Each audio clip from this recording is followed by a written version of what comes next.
며느리가 어른방을 쓰는 게 어딨어? 시어머니가 안방 쓰는 게 당연하지. 어머님, 이 집은 제 친정집 판돈으로 산 거예요. 엄마 모시려고 안방을 비워둔 거고요. 그래서 친정엄마가 시어머니보다 중요해? 본 영상은 실제 사연을 가상으로 표현한 작품입니다. 등장인물의 이름, 회사명 등은 가명임을 알려드립니다. 구독과 좋아요를 눌러주시면 영상을 만드는데 힘이 됩니다. 윤지수는 입주날 아침부터 분주했다. 8년간 모은 돈과 친정집을 판 돈으로 마련한 새 아파트. 32평짜리 이 공간은 지수에게 단순한 집이 아니라 꿈의 결실이었다. 무엇보다 병든 엄마를 모시고 살 수 있다는 것이 가장 기뻤다. 지수는 안방 창문을 열며 상상했다. 엄마가 따뜻한 햇살을 받으며 회복하는 모습을. 이사 트럭이 도착하고 짐을 나르는 작업이 한창이었다. 지수는 안방에 엄마 침대를 놓을 자리를 재고 있었다. 그때 현관문이 열리며 시어머니 이명숙이 큰 캐리어 2개를 끌고 들어왔다. 뒤따라 남편 도현이 난처한 표정으로 서 있었다. 어머님, 오늘 오신다고 말씀 안 하셨잖아요. 지수가 당황하며 말했다. 명숙은 대답 대신 안방으로 직행했다. 그리고 자신의 짐을 침대 위에 올려놓기 시작했다. 며느리가 어른 방을 쓰는 게 어딨어? 시어머니가 안방 쓰는 게 당연하지. 지수는 믿을 수 없다는 표정으로 도현을 바라봤다. 도현은 눈을 피했다. 명숙은 계속해서 짐을 풀며 자신의 옷들을 옷장에 걸기 시작했다. 지수가 참지 못하고 입을 열었다. 어머님, 이 집은 제 친정집 판 돈으로 산 거예요. 엄마 모시려고 안방을 비워둔 거고요. 그래서 친정엄마가 시어머니보다 중요해. 명숙의 목소리는 차갑고 날카로웠다. 지수는 주먹을 꽉 쥐었다. 8년간의 결혼 생활 동안 쌓인 감정들이 목까지 차올랐다. 하지만 도현은 중재는커녕 벽만 바라보고 있었다. 그날 저녁 지수의 친정엄마 금자가 병원에서 급히 연락이 왔다. 상태가 악화됐다는 것이다. 지수는 부랴부랴 병원으로 달려갔고 밤새 엄마 곁을 지켰다. 새벽에 집으로 돌아왔을 때 안방에서는 명숙의 코 고는 소리가 들렸다. 지수는 작은 방 바닥에 이불을 깔고 누웠다. 눈물이 흘러내렸다. 다음 날부터 명숙의 간섭은 더욱 심해졌다. 지수가 출근 준비를 하면 집안일도 제대로 못하면서 직장은 왜 다니냐고 했고, 지수가 친정병원에 들르면 남편 밥은 누가 차리냐고 비난했다. 일주일이 지나자 지수는 한계에 다다랐다. 어느 날 저녁 식탁에서 또다시 말다툼이 벌어졌다. 명숙이 지수를 못 배운 며느리라고 부르자 지수가 수저를 내려놓으며 소리쳤다. 어머님, 제가 뭘 잘못했습니까? 제 돈으로 산 집에서 제 엄마 모시려는 게 잘못인가요? 싫으면 이혼해라. 우리 도현이 얼마든지 좋은 여자 만날 수 있어. 그 말에 지수의 무언가가 끊어졌다. 그녀는 방으로 들어가 서랍에서 이혼 서류를 꺼냈다. 몇 달 전부터 준비해 두었던 것이다. 지수는 떨리는 손으로 자신의 이름 옆에 도장을 찍었다. 그리고 식탁에 서류를 던졌다. 도장 찍었습니다. 이제 만족하세요? 명숙의 얼굴이 창백해졌다. 도현은 서류를 집어들고 멍하니 아내를 바라보았다. 지수는 가방을 챙겨 현관으로 향했다. 8년간의 결혼 생활이 이렇게 끝나는 것일까? 문고리를 잡는 순간 뒤에서 도현의 비명 같은 외침이 들렸다. 무언가 넘어지는 소리와 함께 명숙의 날카로운 비명이 울렸다. 지수가 돌아보니 도현이 명숙의 멱살을 잡고 있었다. 지수가 돌아섰을 때 눈앞의 광경은 믿기 힘들었다. 평생 어머니 앞에서 한 번도 목소리를 높인 적 없던 남편 도현이 명숙의 멱살을 움켜쥐고 있었다. 그의 눈엔 눈물이 가득했고 온몸이 분노로 떨리고 있었다. 엄마, 왜 나한테 거짓말했어요? 나 당신 친아들 아니잖아요. 도현의 목소리는 절규에 가까웠다. 명숙의 얼굴이 순식간에 하얗게 질렸다. 지수는 그 자리에 얼어붙었다. 무슨 말인지 이해할 수 없었다. 친아들이 아니라니? 도현은 멱살을 놓지 않았다.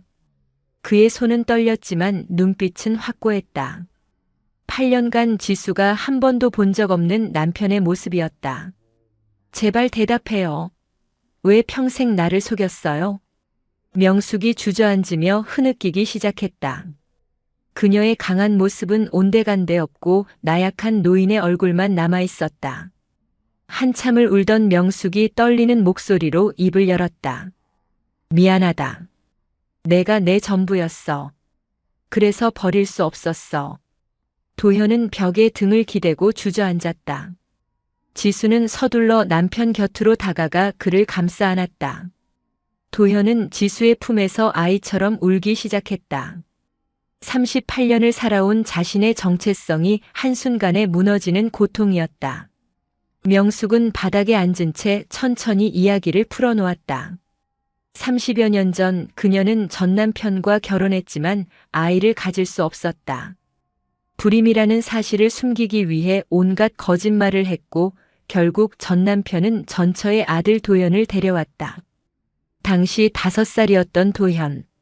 명숙은 처음엔 의무감으로 도현을 키웠다. 하지만 시간이 흐르며 그 아이는 그녀의 전부가 됐다. 전 남편이 사고로 세상을 떠난 뒤 명숙은 도현이 자신의 친아들이 아니라는 사실을 철저히 숨겼다.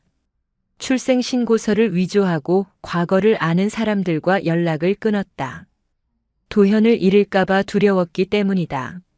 내가 결혼한다고 했을 때 너를 뺏길까봐 무서웠어. 그래서 며느리한테 심하게 굴었어. 용서해줘, 도현아. 도현은 얼굴을 손으로 가린 채 흐느꼈다. 지수는 남편의 등을 쓰다듬으며 명숙을 바라봤다. 분노보다는 연민이 먼저 들었다. 한 여자가 아이에 대한 집착으로 평생을 거짓 속에 살아왔다는 사실이 안타까웠다. 어머님. 지수가 조용히 불렀다. 명숙이 고개를 들었다. 지수는 천천히 명숙에게 다가가 그녀 옆에 앉았다. 도현이는 어머님 아들이에요. 피가 아니라 마음으로 키우신 거잖아요. 명숙의 눈에서 눈물이 주르륵 흘러내렸다. 지수는 식탁 위에 이혼 서류를 집어들고 천천히 찢었다. 도현이 놀란 눈으로 아내를 바라봤다. 우리 다시 시작해요. 하지만 조건이 있어요. 지수의 목소리는 단호했다. 명숙이 고개를 끄덕였다. 안방은 제 엄마가 쓰세요. 어머님은 작은 방을 쓰시고요. 그리고 앞으로 서로 존중하면서 살아요. 진짜 가족처럼. 명숙은 한참을 망설이다가 고개를 숙였다. 그렇게 할게. 미안하다, 며느리. 그날 밤 세 사람은 거실 바닥에 앉아 긴 대화를 나눴다. 도현은 자신의 정체성 혼란을 털어놓았고 명숙은 지난 30년간의 죄책감을 고백했다. 지수는 두 사람의 이야기를 들으며 가족이란 피보다 시간과 마음으로 만들어진다는 걸 깨달았다. 새벽이 되어서야 대화가 끝났다. 명숙은 작은 방으로 들어갔고 도현과 지수는 안방 침대에 누웠다. 도현이 지수의 손을 꼭 잡았다. 고마워, 당신. 우린 가족이잖아요. 지수가 미소 지으며 대답했다. 하지만 그녀는 아직 몰랐다. 이것이 끝이 아니라는 것을. 더 큰 진실이 그들을 기다리고 있다는 것을. 다음 날 병원에서 친정엄마 금자가 퇴원한다는 연락이 왔다. 지수는 엄마를 모시러 병원으로 향했다. 그리고 그곳에서 두 번째 반전의 시작을 마주하게 된다. 병원 로비는 소독약 냄새로 가득했다. 지수는 엄마 금자를 휠체어에 태우고 퇴원 수속을 밟고 있었다.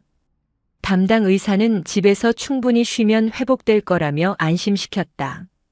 지수는 안도의 한숨을 내쉬며 엄마의 손을 꼭 잡았다.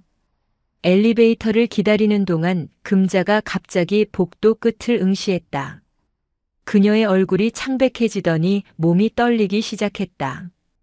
지수가 놀라 엄마를 바라봤다. 엄마, 왜 그래요? 어디 아파요? 금자는 떨리는 손가락으로 복도 끝을 가리켰다. 그곳엔 시어머니 명숙이 서 있었다. 명숙은 지수에게 인사하려고 병원에 온 것이었다. 하지만 금자를 본 순간 명숙의 얼굴도 하얗게 질렸다. 당신, 그때 산부인과에서 봤던 간호사잖아. 금자의 목소리는 떨렸다. 명숙은 뒷걸음질 쳤다. 지수는 두 사람의 반응을 이해할 수 없었다. 두 사람이 서로 아는 사이였다니. 어머님들 무슨 일이에요? 금자가 휠체어에서 일어서려 했고 지수가 급히 부축했다. 금자는 명숙을 똑바로 바라보며 말했다. 1995년 서울 성모병원.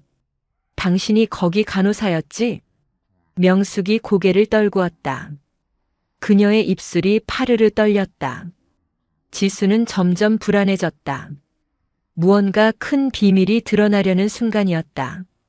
금자는 천천히 이야기를 풀어놓기 시작했다. 30여 년 전 그녀는 처사이를 낳기 위해 성모병원에 입원했다. 출산은 순조로웠고 건강한 사내 아이를 낳았다. 하지만 다음 날 아침 아기가 사망했다는 통보를 받았다. 급성 호흡곤란 증후군이라고 했다. 금자는 그날의 충격에서 평생 벗어나지 못했다. 그런데 당신이 그날 밤 당직이었어. 내 아기를 마지막으로 본 사람이 당신이었다고. 명숙은 더 이상 숨길 수 없었다. 그녀는 바닥에 주저앉으며 울기 시작했다. 지수는 충격에 휩싸였다. 명숙이 무언가 끔찍한 일을 저질렀다는 것을 직감했다. 명숙은 떨리는 목소리로 고백했다. 그날 밤 그녀는 불임으로 괴로워하던 차였다. 남편은 자식을 원했고 시댁의 압박은 심했다. 그녀는 절망적이었다. 그때 신생아실에서 금자의 아기를 봤다. 건강하고 예쁜 사내 아이. 마침 그날 밤 다른 아기 하나가 실제로 사망했다. 명숙은 순간의 충동으로 끔찍한 결정을 내렸다. 사망한 아기의 팔찌를 금자의 아기에게 채우고 금자의 아기를 자신의 남편에게 건넸다. 그리고 남편에게 입양하라고 거짓말했다. 미안해요. 정말 미안해요. 나는 그저 아이가 너무 갖고 싶었어요. 지수는 다리에 힘이 풀려 그 자리에 주저앉았다. 그렇다면 남편 도현은 친정엄마의 친아들이라는 뜻이었다. 도현은 명숙의 아들도 아니고 전 남편의 아들도 아니었다. 금자의 친아들이었던 것이다. 금자는 휠체어를 밀고 명숙에게 다가갔다. 지수는 엄마가 명숙을 때릴까봐 긴장했다. 하지만 금자는 명숙의 어깨에 손을 얹었다. 30년 동안 내 아들을 키워줬군요. 금자의 목소리는 차분했다. 명숙이 고개를 들었다. 금자의 눈에는 눈물이 가득했지만 분노는 없었다. 당신 때문에 내 가슴에 평생 구멍이 뚫렸어요. 하지만 그 아이를 사랑으로 키워준 것도 당신이네요. 명숙은 금자의 무릎을 붙잡고 통곡했다. 지수는 눈물을 흘리며 두 어머니를 바라봤다. 30년 전의 죄가 오늘에야 드러났지만 복잡하게 얽힌 운명은 이미 되돌릴 수 없었다. 그날 저녁 지수는 도현에게 모든 진실을 말했다. 도현은 충격의 말을 잇지 못했다. 자신이 명숙의 아들이 아니라는 것도 모자라 이제는 장모님의 친아들이라니. 그는 한참을 멍하니 앉아 있었다. 나는 대체 누구지? 도현의 목소리는 공허했다. 지수는 남편을 끌어안았다. 당신은 도현이에요. 내 남편이고 두 엄마의 아들이에요. 그날 밤 네 사람은 거실에 둘러앉아 긴 침묵을 나눴다. 금자와 명숙은 서로를 마주보지 못했다. 30년 전의 죄와 슬픔이 공기를 무겁게 짓눌렀다. 하지만 누군가는 이 침묵을 깨야 했다. 그리고 그 역할은 지수의 몫이었다. 거실의 침묵은 무거웠다. 금자와 명숙은 소파 양끝에 앉아 서로를 피했고 도현은 창밖만 바라보고 있었다. 30년 전에 죄가 드러난 지 이틀이 지났지만 누구도 해결책을 찾지 못했다. 지수는 네 사람을 번갈아 바라보며 깊은 한숨을 내쉬었다. 이대로는 안 된다. 누군가는 이 얼어붙은 공기를 깨야 했다. 지수는 천천히 일어나 거실 중앙에 섰다. 세 사람의 시선이 그녀에게 집중됐다. 어머님들 그리고 여보. 지수의 목소리는 차분했지만 단호했다. 그녀는 금자를 먼저 바라봤다. 엄마, 30년 전 일은 끔찍한 일이었어요. 그 슬픔을 저는 평생 이해 못할 거예요. 하지만 지수가 명숙을 돌아봤다. 명숙 어머님도 30년 동안 도현이를 진짜 아들처럼 사랑하며 키우셨어요. 그 시간도 거짓은 아니잖아요. 명숙의 눈에 눈물이 고였다. 지수는 도현에게로 시선을 옮겼다. 여보, 당신은 지금 혼란스럽겠지만 당신을 사랑한 두 어머니가 있다는 건 축복이에요. 도현이 고개를 돌려 아내를 바라봤다. 지수는 세 사람 앞에 무릎을 꿇고 앉았다. 그날의 잘못을 탓하면 우리 모두 가족이 아니게 돼요. 하지만 지금 이 자리에서 용서하면 우리는 진짜 가족이 될 수 있어요. 금자가 먼저 입을 열었다. 지수야. 그게 그렇게 쉬운 일이 아니란다. 쉽지 않다는 거 알아요, 엄마. 하지만 우리에게 다른 선택지가 있나요? 지수의 목소리에 힘이 실렸다. 그녀는 명숙을 바라봤다. 어머님, 엄마에게 사죄하세요. 진심으로. 명숙은 떨리는 몸으로 금자 앞에 무릎을 꿇었다. 65세의 노인이 64세의 노인 앞에 무릎을 꿇는 모습은 처참했다. 미안합니다. 당신 아들을 빼앗았습니다. 하지만 저는 평생 그 아이를 지키려고 했어요. 명숙의 목소리는 흐느껴 떨렸다. 금자는 한참을 침묵하다가 명숙의 손을 잡았다. 이젠 같이 지켜요, 그 아이를. 두 노인은 서로의 손을 꼭 잡고 울었다. 30년간의 죄책감과 슬픔이 눈물과 함께 흘러내렸다. 도현이 두 어머니에게 다가가 그들을 끌어안았다.